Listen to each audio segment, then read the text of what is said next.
Hi friends, I'm Ellen Gormley and welcome back to my channel. So today we're working on baby Marlee's little brother's baby blanket. So it's almost finished, but I wanted to show you where I'm at before I get too far.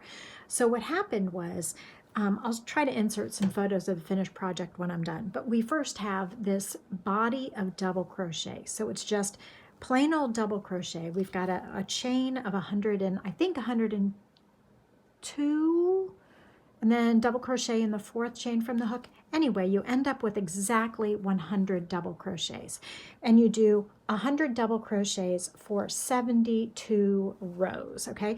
And I did this in strips like this because I know I needed a meditative and boring stitch pattern where I didn't need to think for a while, and I hadn't decided on what I wanted to do with the edging. So for the edging, I then took the stitch pattern number 141 from page 109 from this book, the Complete Book of Crochet Border Designs. And this is designed to be a topper or a bottom, but I decided to make it a vertical strip. So I made these two almost scarf looking strips of one repeat across of this stitch pattern for a total of 12 repeats, and it became this long scarf that I then crocheted onto the edge of the double crochet field or body. So I have one done. I'm going to teach you today how to make this and then how to attach it to the field of double crochet body. Okay, you got that? So we're doing 72 rows of 100 double crochet for the body, and then we'll make 2 strips and we'll crochet them on. Okay, so we're almost there. Also, if you're interested, please let me know, because I am going to probably turn this into a PDF, the Summer of Babies from 2 years ago, Marlee's blanket and Lenora's blanket, plus Marlee's little brother blanket, and one more baby blanket for Lenora's little sibling. So we'll have one more blanket. It'll be a total of 4 probably PDFs. Okay, so then to make the strip, now this, I admit, this stitch pattern not befuddled me, but I had to really pay attention. But it's only a 6-row repeat, and so let's see if you can memorize it better than I could. I did have to double check often. 3, 4, 5, 6, 7, 8, 9, 10, 11, 12, 13, 14, plus a multiple of 4, or plus 4 more. So 15, 16, 17, 18 stitches for the one repeat that is going to be the narrow strip, which is like a little scarf attached to the side of the blanket. So in the 1, 2, 3, 4th chain from the hook, we are double crocheting, and we will double crochet in this back ridge, back bump, back bar of each of the chains across, so that we have a finished product of 16 double crochets. Muffin has joined me on the table, so if you see the table shake, or if you see a paw surreptitiously try to reach in and grab my yarn, that is who that is today. Theo is up on the cat tree to my right, and Hobie is on an ottoman behind my light setup, supervising as if he's a floor director of this little production. Remember that crocheting is supposed to be a relaxing and valuable use of your time, so if it's causing you too much stress, it's a good thing to put it in timeout until you can get back to enjoying your project. If you are a brand new crocheter, I suggest only crocheting for maybe 10 or 15 minutes at a time per day so that you don't overwhelm yourself with too much. Okay, let's make sure. 1, 2, 3, 4, 5, 6, 7, 8, 9, 10, 11, 12, 13, 14, 15, 16, right on target. So this stitch pattern is this block here between my fingers. 1, 2, let's see, 1, 2, 3, 4, 5, 6. So it's a 6-row repeat. So we will, I like to do chain 2 instead of chain 3, but it counts as a double crochet, okay? So for me, the chain 2 counts as a double crochet. So I'm turning, it counts as a double crochet, so I will double crochet in the next stitch. Every row will start with these 2 double crochets, the turning chain plus 1 more. Okay, so our first row, we're going to skip 2 stitches. We're going to yarn over twice and do a treble crochet in the 3rd one. So skip 1, skip 2, and in the 3rd one, place a treble crochet. So that one is a 2 yarn over. Now we're going to isolate this stitch, and around this post we're going to place 3 double crochets. So chain 1, 2, 3. I admit I do 3 here. And then around this post we're going to place 3 double crochets. So around the side of the post. So we're making this little sideways block. 1, 2, and 3. Now we will skip 2 stitches on the foundation row, 1, 2, and then in the next 2 we will double crochet 1 in each. Okay? Okay, Muff. Okay, Muffin. Muffin's grabbing my yarn. Okay, so gotta finish these double crochets. Okay, here's where we are so far. We're going to skip 1, 2, and in the next one we're going to do another treble crochet and repeat that same little sequence that we did at the beginning of the row. So treble crochet, chain 1, 2, 3, and then around the post of this stitch we are placing 3 double crochets. So I'm keeping my yarn nice and close to me so that Muffin can't grab it, but then I don't have as much working yarn for slack as I want. 1, 2, 3. Okay, and then you'll skip 2 stitches, 1, 2, and in the last stitch and in the last turning chain we will double crochet 1 in each of those. And this is what row 2 looks like. You will do the row 1 sort of again. Okay, so here's where we have row 1 and 2. Okay, so we're chaining 2 or 3, whichever is your preference. Just be consistent. I'm chaining 2, counting it as a double crochet, double crocheting in the next stitch so that we have 2 on the edge all the way up. We're going to chain 1, 2, 3, skip these double crochets, and in this little turning chain from that little cluster thingy that we did, we're going to just single crochet there. Okay, now in these 2 double crochets I'm going to place 2 double crochets in each. So no chain, no skipping, just double crochet twice in the first one of those double crochets, and then double crochet twice again in the next double crochet. So now we have 4 double crochets. Out of that 2, we have increased those 2 double crochets. It's okay because we're going to decrease on the next time. Chain 1, 2, 3. Now this is not a symmetrical pattern, and I'll explain in a moment, but we're going to single crochet in the top of that turning chain thingy. And then we are going to immediately go into,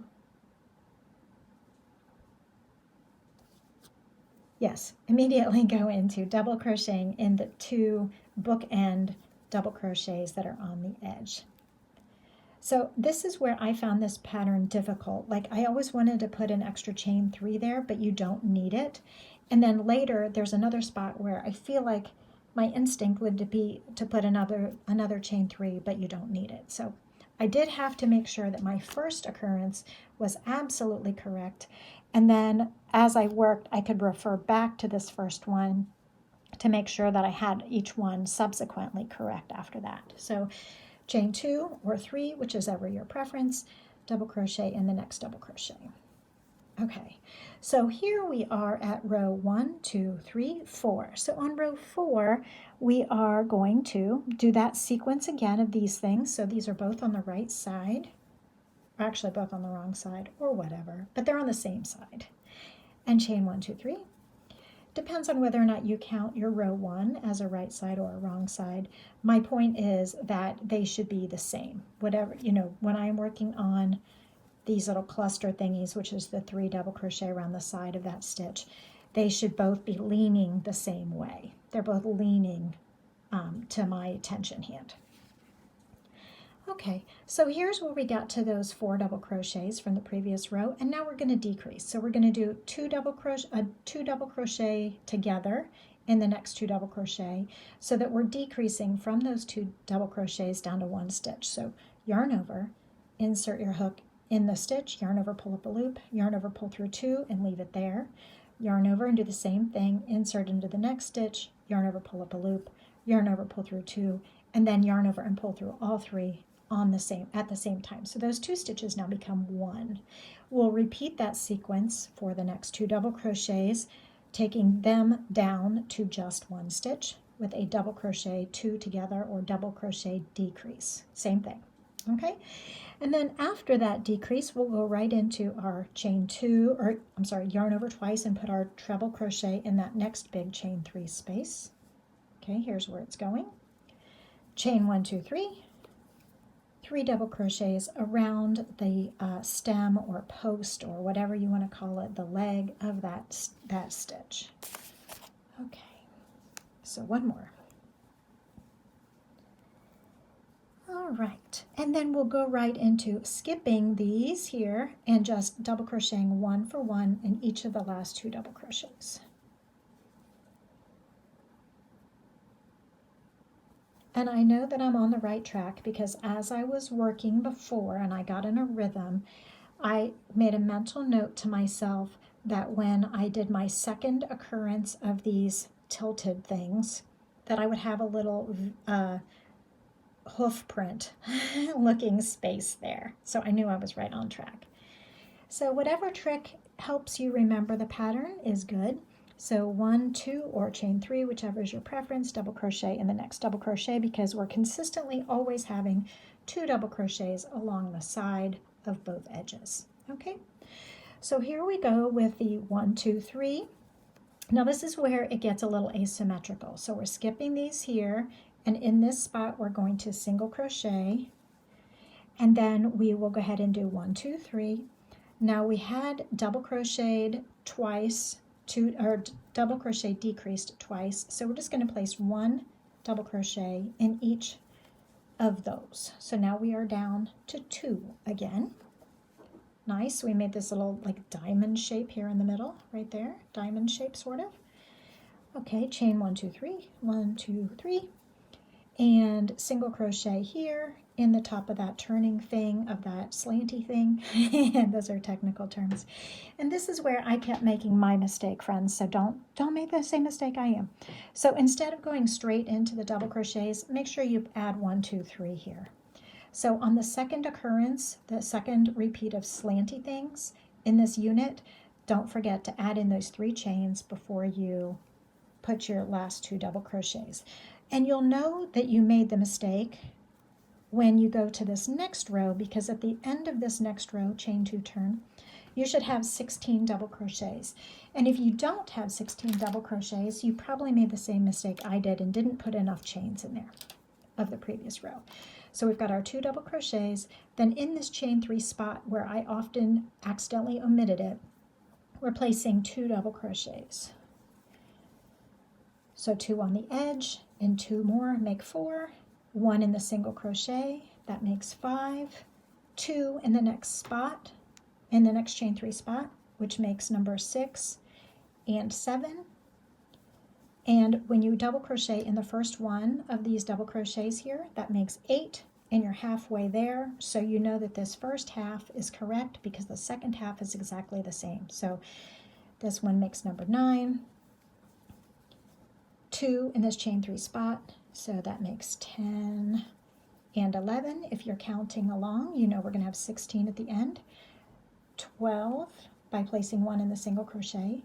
13, 14 by placing those each in that chain 3 spot, 13 and 14, and then we have the 2 double crochets at the end, which make 15 and 16. So we are right on target. Okay, so we have completed 1 unit of this repeat, of which there will be 12 for the total length of the project. So that means the next row should go back to a row 1. So in order to do that, we're going to chain 2 and turn, or chain 3 and turn, you know the drill, and we're just double crocheting in each stitch all the way across. So we're doing row 1 again, which means that we will have 2 double crochet rows stacked on top of one another, but this second one in the stack counts as row 1 of the next repeat, okay? And so we will have a total of 12 repeats. So when you get to the end of 12 repeats, you'll fasten off. I want to show you that. I'm going to go ahead and cut this because I want to show you how to join. So we have our long thing here. Here's 1 repeat. Here's repeat number 2. It ends right there in between the 2 double crochet rows. So the second double crochet row starts the 3rd repeat. 3, 4, 5, 6, 7, 8, 9, 10, 11, and 12. At the end of 12, we will fasten off after just one row of double crochet because that completes the 12th repeat. Got it? Okay, so now that we have 2 long strips of these 12 repeats, this is my right side because here's my right side row here, but it's totally up to you. And I'm not sure exactly how this is going to go because here I put a right side and a right side. Yeah, I guess we can do that. Okay, so on the other side of my blanket, I'm going to lay out my double crochet body. Let's lift this up a bit so you can see more. Lay out my body. I'm going to place my scarf edging here, parallel, and I am going to, okay, I've got my right sides, right side, and right side, and I'm going to lay these next to each other. I'm going to place a slip knot on my hook. By the way, I am using a 5mm hook today, and this is Paint Box Yarn Simply DK, and it is in the color 75, which is kind of an oatmeal color. It's 100% acrylic. And there's a link in the description below the video to get this yarn, and I really love it for this baby blanket. It's acrylic, it's easy to wash, and it's DK, which means it has fantastic drape. Okay, so for this one, for joining the edging on the row 1 of the body, I think I need to come closer for you here. On row 1 of the body, I'm going to go ahead and single crochet through the side of that row 1 and the side of row 1 on the scarf portion, the edging portion, and I'm just going to give that a nice, gentle, snug single crochet. Okay, maybe move it to the center a little bit. Now, that is just to anchor it the first time on the bottom. From now on, I am going to chain 1, and now I'm going to single crochet on row 2 of the scarf around the side of that post. Okay, then I'm going to chain 1, then I'm going to come over here to row 2 on the side of the body, single crochet around the post of that row 2, chain 1. So I'm zigzagging back and forth, single crochet, chain 1, single crochet, chain 1, single crochet, chain 1, 1 for 1 in every row on the side of the rows. So now we're on the next row, which is row 3. Okay, and then over here on the next available row around the post, single crochet and chain 1.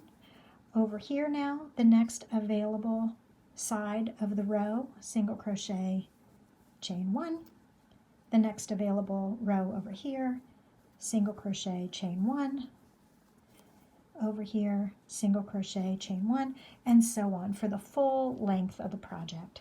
Now, I could very well sew these together with a whip stitch, but I prefer to crochet, and so that's what I'm going to do. I'm going to go ahead and crochet these all the way together, and I'm going to end the same way I began with the last single crochet that anchors the 2 together, just to make it nice and more snug at the top, like I did down here at the bottom. Otherwise, I'm going to continue this all the way up. I'm going to gently block this, probably with some steam, but not touch the iron to the project so that it has great drape, but I don't kill the acrylic yarn. And I'm going to place a nice single crochet, chain 1, I'm going to do a slip stitch, single chain, slip stitch, single chain, probably for the top and bottom border. I haven't decided what I'm going to do here for this border over here. I might go ahead and do that as well. So look for that either in another video, or I'll put it in the description below, or I'll put it in the PDF, or you can do your own thing and improvise. If I did single crochet here, I would probably do 2 single crochets. So single crochet, no, let's see, what would I do? Probably slip stitch, chain 1, slip stitch, chain 1 on one row, and then the alternating rows I would just slip stitch, chain 1 time, because I'm thinking that if I did 2 in every row all the way up, it would be too many, and just doing a slip stitch, chain 1 one time would be not enough.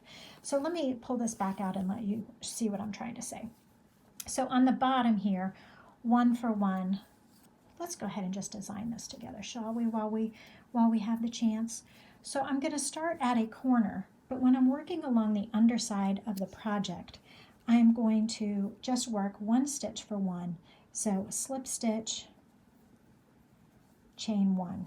So slip stitch, chain 1 is going to be the repeated item. So easy, one of my favorite edgings. Slip stitch, chain 1 in each stitch along the bottom and top of the blanket. And then when I get to the corner, which I'm almost there because I started in the middle just for demonstration purposes, I will probably go ahead and chain 2 more for a little chain 3 loop. And then in the side of each row, I will slip stitch, chain 1, slip stitch, chain 1 in one row, the first row, and then in the next row, I'll just slip stitch, chain 1 time, and the next one I'll do 2, and the next one I'll do 1, and so on. The point is to make just enough stitches that it lays flat and not cups like a bowl, but not too many stitches that it ruffles like a ruffle. So I'm thinking that that's probably what's going to work here, is 2 of them in the side of one row, then 1 in the side of the next row, 2 in the side of the next row, 1 and alternating. Do you know what I'm trying to say? So we just did 2 there, so we would do 1 here. And I would do that all the way around until the blanket is finished. And I will post a picture of the finished blanket here. And I'll see you on the next video. Hi, I'm Ellen Gormley, and thank you so much for spending time with me on my channel. I hope you've had a relaxing and valuable use of your time. So if you liked this video, here's another one that's similar that you might also enjoy. And here is the video, the last video that was uploaded in case you missed it. Everyone, please like and subscribe for more videos. They're usually posted on Wednesday or Thursday at the worst. Thank you. Bye. Say goodbye, Muffin.